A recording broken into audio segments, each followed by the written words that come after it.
Welcome to Jencap's educational mini-series, Garage Gurus.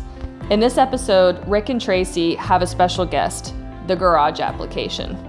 There are several questions that get commonly missed and several others that tend to get answered wrong. Our garage gurus are going to go through what some of those commonly missed and misunderstood questions are so that you can make sure you're getting the information you need from your agents and you can understand from an underwriting perspective why those things are so important and part of the process.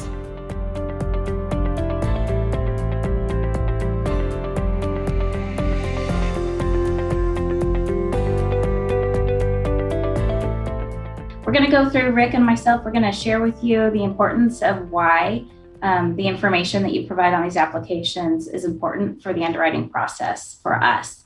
Just to let you know, Accord apps do not provide the information that our carriers want. A great idea to pick up the phone and call us and say, hey, I've got this garage risk.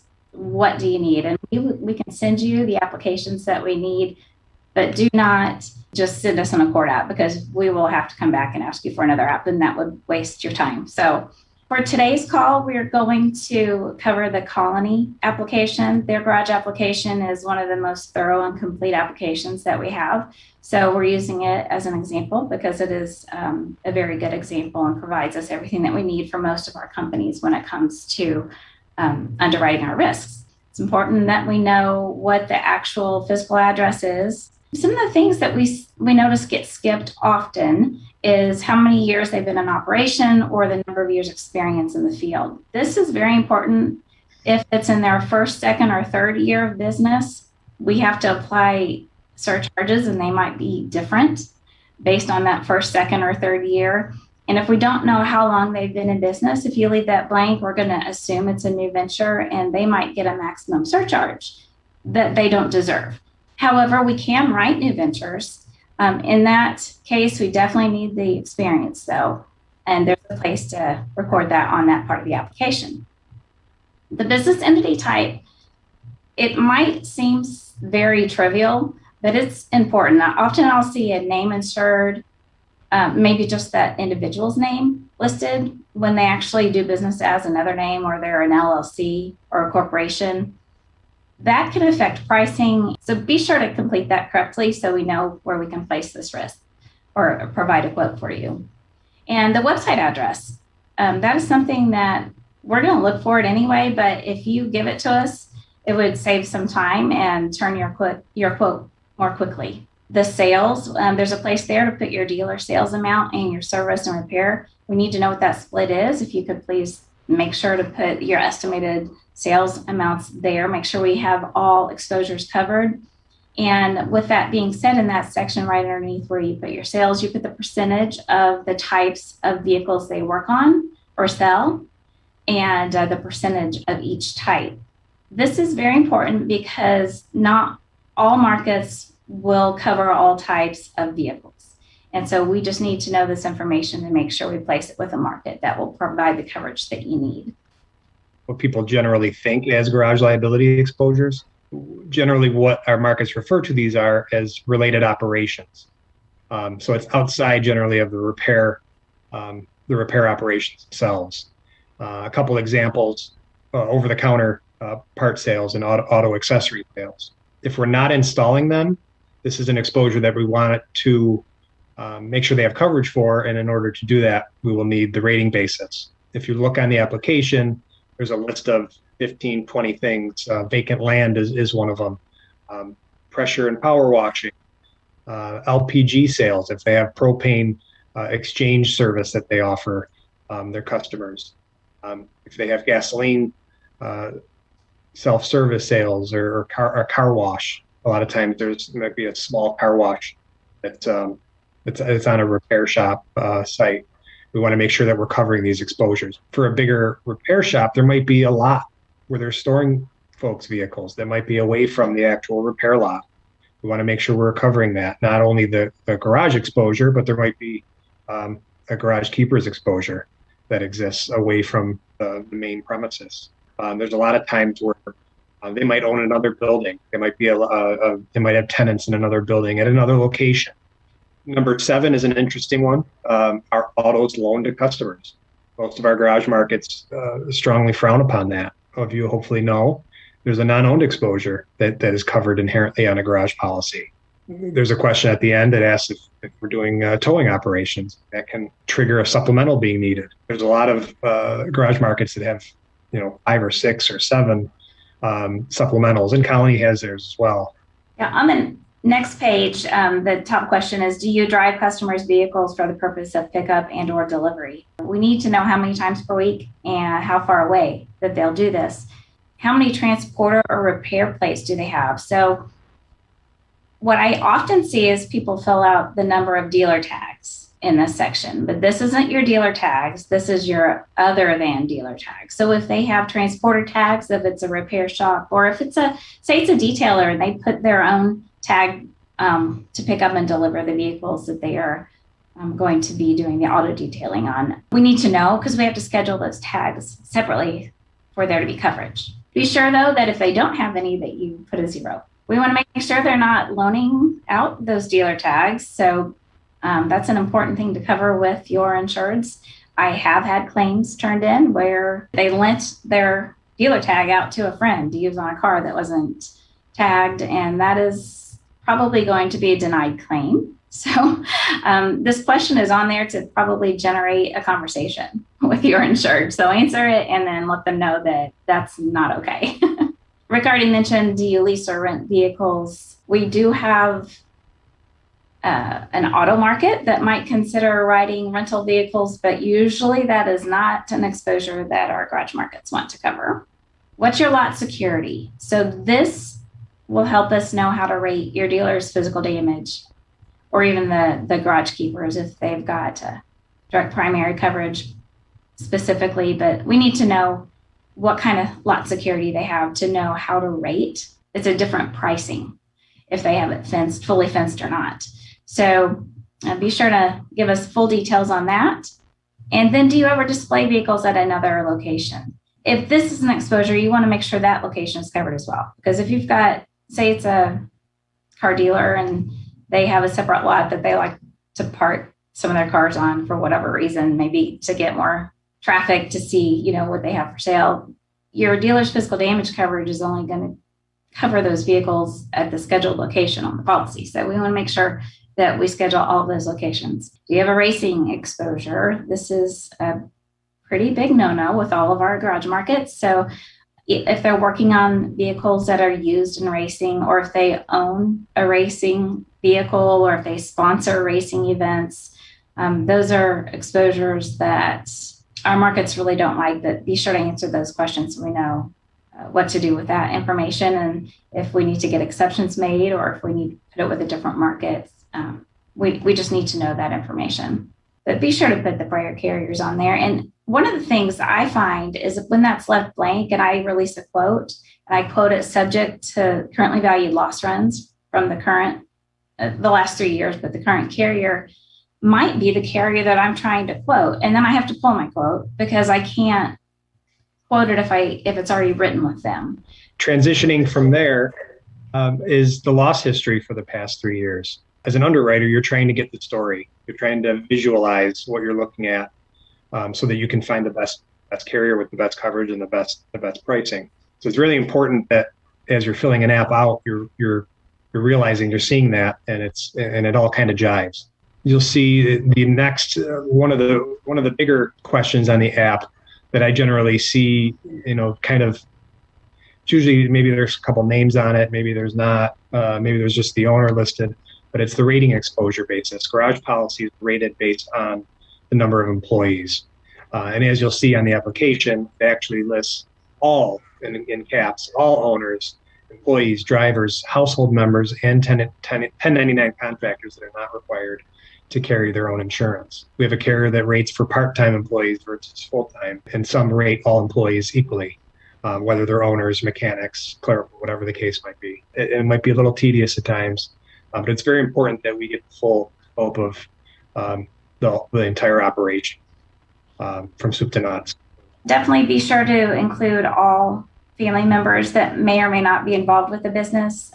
We might need to exclude those persons. If there's a 16-year-old driver in the household, we need to know that, even if they don't work in the business, because our carriers aren't going to want to cover them, and we're going to need to issue a driver exclusion. The sales questions are dealing with your used car dealers, your garage dealer form versus a auto repair shop. And this is where we talked earlier about putting the dealer tags, not the transporter tags this time. This is your dealer tags. Where you're licensed, how many of each types you have. We just need to know how many they have. A lot of our rating, that's how we base our uninsured motorist rating. It's based on the number of the dealer tags.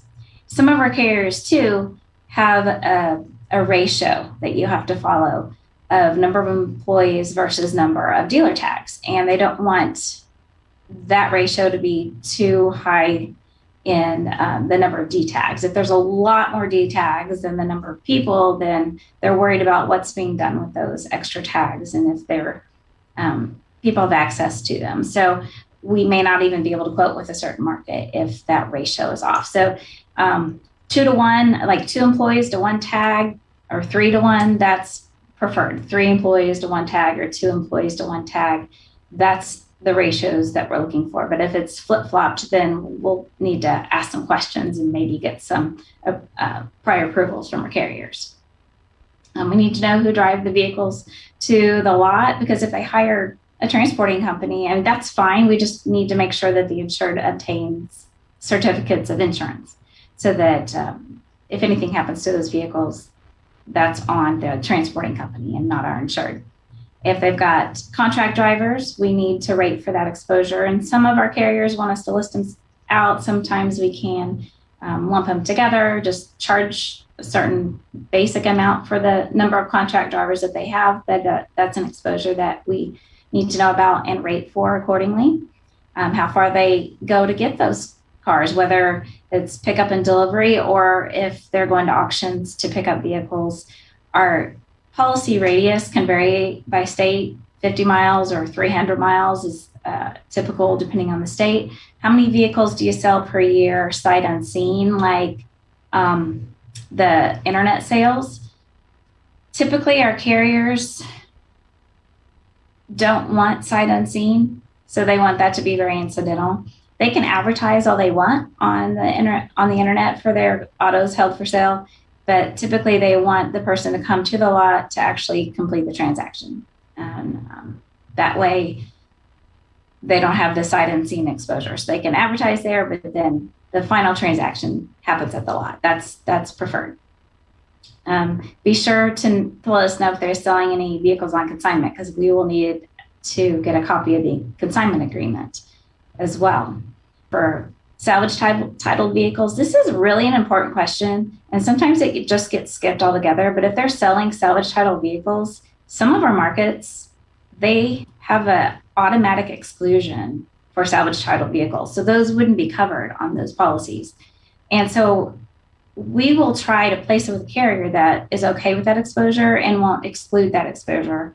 So it's important to know about it. And if we don't know about it, you might have that exclusion on the policy, and we didn't know that you needed that covered. So be sure to complete that.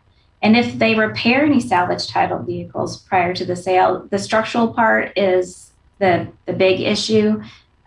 Usually 25% or less needs to be structural repairs. Cosmetic, mechanical stuff, generally most of our carriers are okay with that. Do you offer buy here, pay here operations? We have markets that will be okay with that as long as the title is transferred at the time of the sale. We don't want the car lot holding that title and then letting the person drive off the lot and just continue to make payments to them, because as long as the car lot has the title, then they could also pay that fatality death claim from a car accident. So we want to make sure that titles are transferred even if the car lot is financing the vehicle, so that the exposure at that point is on the person who purchased the vehicle, not on our used car lot. Do you always ride along on test drives? We prefer that. Definitely don't allow overnight test drives or markets. That's a big no-no for that exposure. So it's preferred to ride along, get a copy of the driver's license and a copy of their current insurance just to protect your insured. Sales operations obviously have a service exposure as well. Whether they're getting the car from auction and maybe it needs new brakes or an oil change, there's a lot of overlap, as you'll see. It's very important. Probably a good 50 to probably 75% of the apps that I see, this is not filled out to 100% total exposure. A lot of times I'll see at the very tail end after welding operations is other with an asterisk. They might fill out 5%, but then below there, where the app asks to describe that other exposure, there's no explanation. Especially with all the nuances that various carriers have. They all have things that they don't like, whether they're excluded by reinsurance treaties or whatever the case might be. There's certain hot points that they want to stay away from. It's very important when you're filling this out that you're totaling it up and making sure that we're getting 100% in total. Another thing that I see a lot of times, is particularly with probably new ventures, I think more than anything, because you don't want a guy that dabbles, say, in body repair, or that dabbles in lift kits. You really want folks that are specialized in what they've done. So that's something that I look at a lot, and I think our company underwriters do too, as garage seems to be tightening. It asks if customers are kept out of the work area. Is a pretty common question. That's covered on most standard applications, garage applications. As we looked at the related operations prior, that would have been addressed there, but this goes a little further in depth as to what kind and how many gallons. Is it self-service? Is it full service? Here's the LPG, the propane exposure again. What is it? How far away is it? If they have a storage tank where they're filling used propane tanks, how far away from the building is it? Here's a question about lift kits. So the percentage would have been filled up above under question 38. And now below they're asking what percentage is body lifts, suspension lifts, and what's the training and experience in that field. A lot of the admitted markets have UL approved spray booths as a requirement. This is where we can step in, where they're not admitted markets. A lot of them just want a separated, well-ventilated room with some require maybe a fan. Question 45 addresses tires. Some other carriers have their own supplemental. It might be a 2-page supplemental that addresses a lot of these. Colony's gone and have included a lot of their concerns. So it's very important that we're addressing those. Are they used tires? Are they new? Are they recap and retread?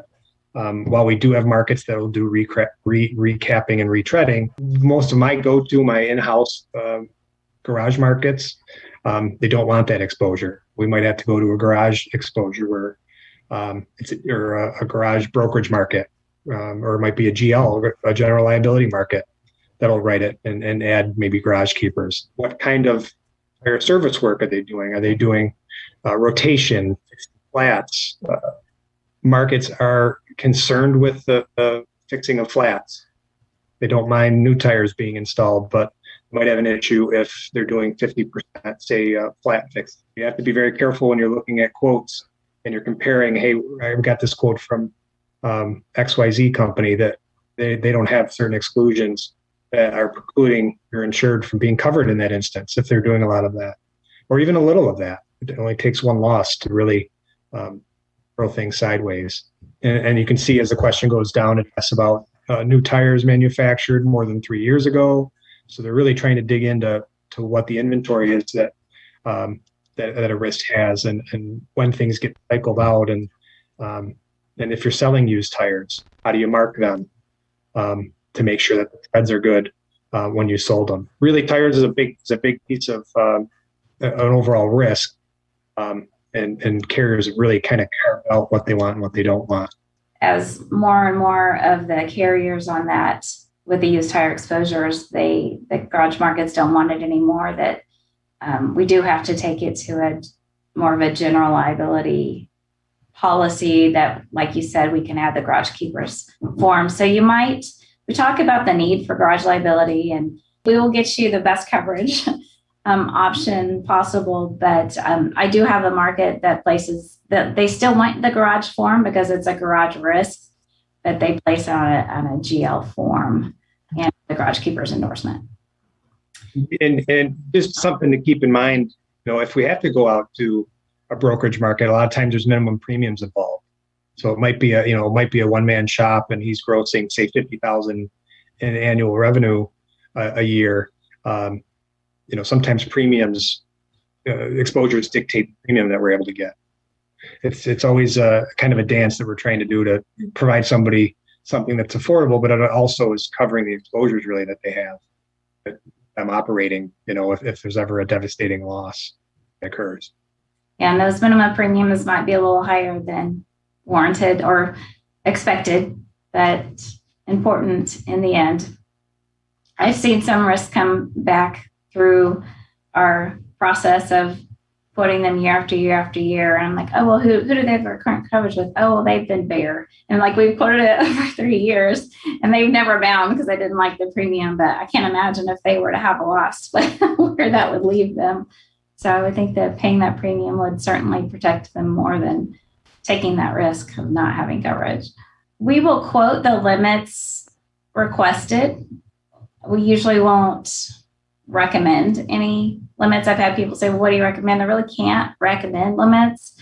And that's more of the retail agent's responsibility to figure out what the insured wants and needs. But we will quote them as closely as we can to what you request and let you know if we cannot offer, what you're asking for. This section often does not get fully completed. We do need the average number of vehicles, average value per vehicle, the maximum limit per vehicle, and then that total lot limit. And those numbers kind of need to match up.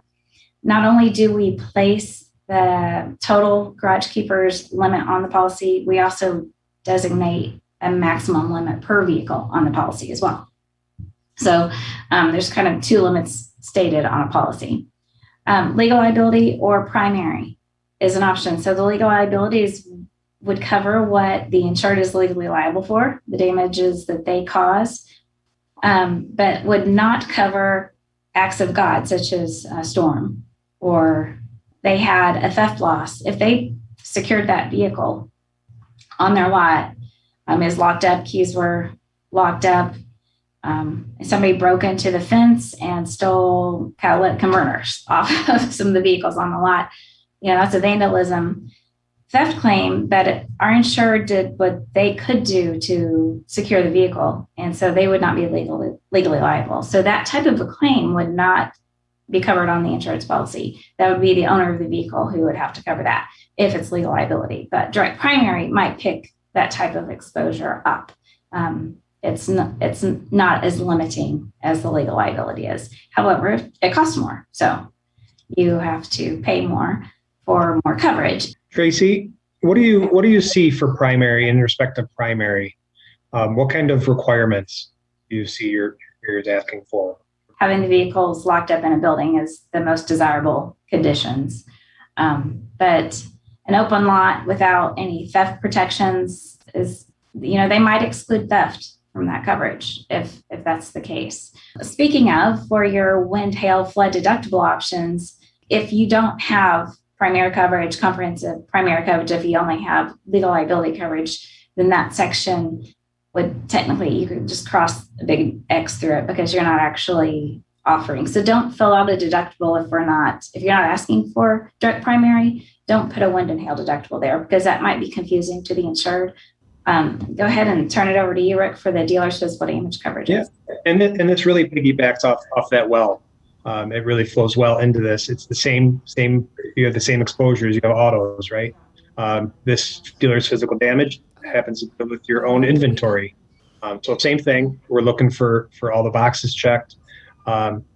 You'll see the wind, hail, and flood deductible, earthquake restrictions for those areas of the country that are earthquake prone.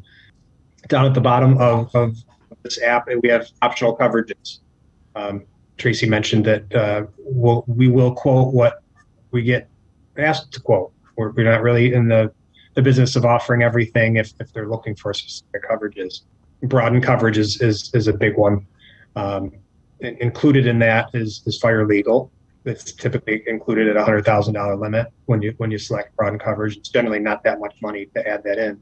They want to cover the owner and possibly their spouse for other cars that they're renting. That's something that they can acquire here. Additional insured is one that I kind of glossed over, but that's very important. Some carriers charge for additional insured, some don't. So it's important that we're getting that, whether it's a landlord or maybe there's for tow risk, we see AAA a lot. If they have a AAA contract, that's something that we're going to address here and rate for accordingly. Unlike a garage, we're not going to work off an accord. For the property coverages, generally I can work off an accord, but at the time of binding, we definitely need this questionnaire because it asks various questions about wood stove, and it gets a little bit more in depth on the building update that have been done and things of that nature. It's important that if they do have a vehicle that's tagged in the business name and it's not driven on a dealer tag, that's where you would need to schedule it on the section. And then we definitely need to know who the primary driver is and what the usage is. We need to know if it's a tow truck or a flatbed, rollback. If they do any sort of towing at all, that is an exposure we need to know about and find out if they're doing anything for others, hauling for others, or just hauling their own vehicles.